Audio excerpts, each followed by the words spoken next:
Now, here's another subject that I really want to talk to you about. You have got a series of videos on the Bible. And I have to tell you that a young man in Australia wrote a Facebook post and then did a video in which he said, Jordan Peterson has been my gateway drug to Christianity. He started by listening to you, and he ended up, the poor man, reading my book, and then had a conversion experience. What are you teaching these poor people that leads them down the primrose path to me, of all things? And what are you saying about the Bible? Well, I've studied mythology and symbolism for a very long time, and the first book I wrote, and to some degree the second one, which is 12 Rules for Life, deal a lot with the psychological significance of mythological stories. Now, I'm not necessarily speaking specifically about the religious significance, because I'm not well, I wouldn't say that's my primary area of expertise, because I'm a psychologist. But I started this biblical series, which is on YouTube. I've done 12 lectures, and I'm about 2/3 of the way through Genesis.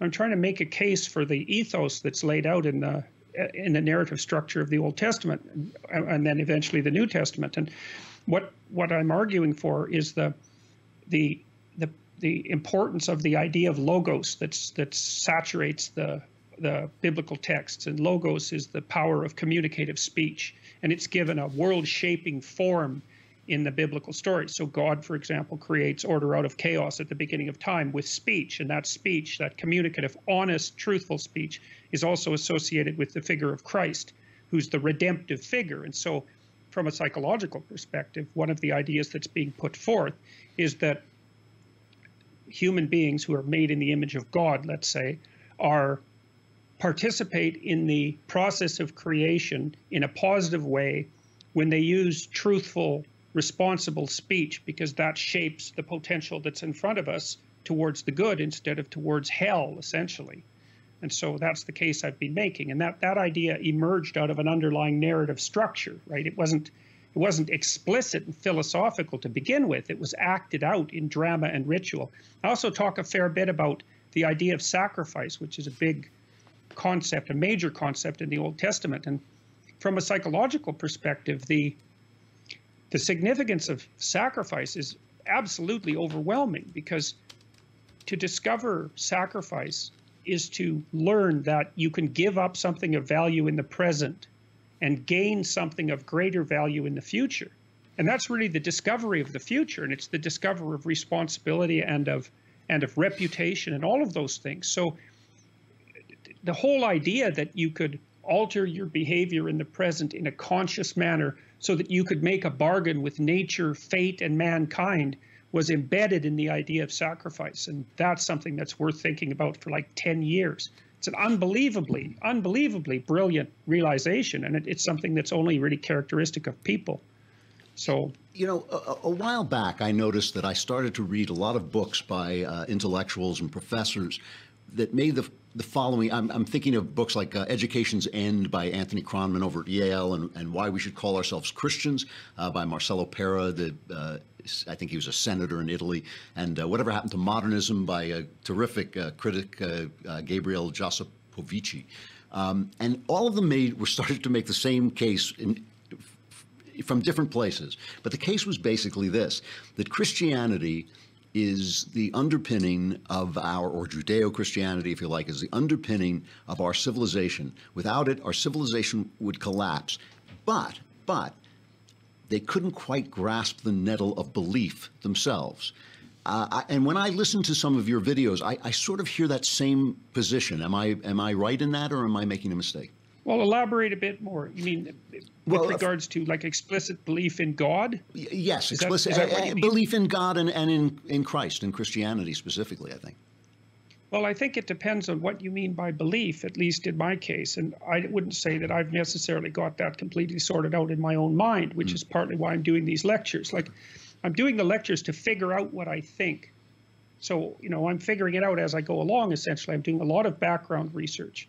I'm also trying to restrict my commentary to what I regard as psychologically valid rather than theologically relevant, you know. So I'm not denying the possibility of meaning in these biblical texts beyond the psychological.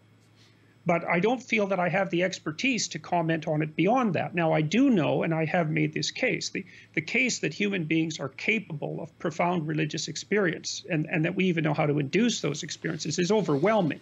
And I don't know of any of the modern atheist types, for example, who've been able to explain that.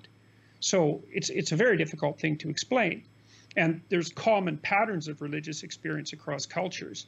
And generally, the scientific findings are that people who have profound religious experiences, which can be invoked, for example, by pharmacological means upon occasion, benefit extraordinarily from those experiences. So you can't make a straight scientific case that's anti-deist. Although you could say, the thing is you can't prove by the mere fact that people are capable of religious experiences that God necessarily exists, right? Because those experiences are subjective. Right. So, but you certainly have to proceed with the observation that the religious experience is built into human beings at a very deep level, and even at an evolutionary level, which is part of the case that I'm making in this biblical series, because I'm also trying to bridge the gap between evolutionary theory and religious thinking. That needs to be done. I mean, the Catholics have already sorted that out to some degree, but the evangelicals haven't to the same degree. But I mean, the thing about the induced experience, which I think is always a really interesting point, we are capable of, for instance, experiencing that it is raining, and I have no doubt that some clever scientists could induce the experience that it is raining in us. But the question of faith is whether or not it is actually whether or not you believe it is actually raining. So, I mean, I think that the question of faith is the question of whether that religious experience refers to anything in reality. And and I have to say, and I hope this doesn't come across in the wrong way. I'm not a preacher and I'm not trying to convince anybody of anything. I saw a video of you where you were asked directly, "Do you believe in God?" And you sounded so much like me about 3 years before I was baptized that it almost made me laugh, because you wanted to sort of keep it in the realm of ideas, and yet there is this question, and it's a powerful question for intellectuals like yourself, because I think that if intellectuals ultimately feel that they can't believe, then I feel that there's no trickle down to everybody else. If there's no intellectual foundation for faith, then basically there will be no faith. So it's actually an important question. Yeah. Well, it is an important question, and I've got two things to say about that. Is one, there's elements of that question that affect me in a private manner, in a way that makes me unwilling to respond. Fair enough. Because I'm not sure that my response and the question would be on the same plane of meaning, so to speak. And it's easy to say that I'm weaseling out of it, but I've learned to not say things when there's something inside me that says not to say them. Mm-hmm. And so that's one realm. But the other thing I would say is that I think that it's more reasonable to consider what someone believes in terms of how they act. And I certainly act as if or do my best, I should qualify that. I do my best to act as if there's like a sovereign moral entity that's at the root of being.